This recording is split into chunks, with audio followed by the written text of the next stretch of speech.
Hey, go ahead and tell me your name and what your major is. Jesse Hosseini.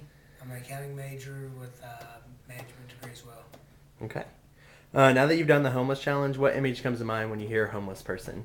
Well, there's not really a certain description that I could put. There's a lot of different homeless people, more than you would have thought, more people than just the typical idea of what people think homeless is. It could really be anybody.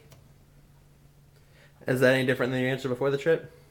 Yeah. At first I thought it was going to be mostly like drug addicts and stuff like that, but it turns out there's a lot of people out there with college degrees that are just out of the street as well.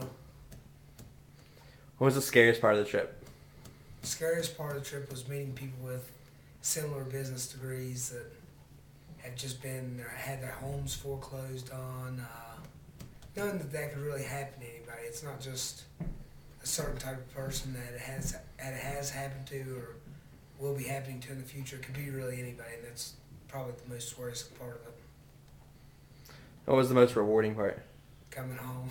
But no, I think the most rewarding part is probably meeting all the homeless people. The conversations we had, the interactions between us and them. It was really interesting to see. What's the biggest lesson you think you learned? Biggest lesson: don't judge a cover by don't go judge a book by its cover. Uh, Become like anybody, I guess. Yep. What do you think you can do to help the homeless problem? Mostly, I think the biggest thing would probably be to lobby for actions that would help them. I mean, right now you can give them money and that'll semi-patch the situation, but it doesn't quite fix it like we'd want it to.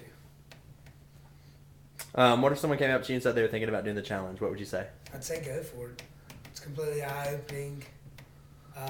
Just go into it with the least amount of expectations of the homeless people as you can. So that way you can really be open to what they're going to be like. All right. Thanks.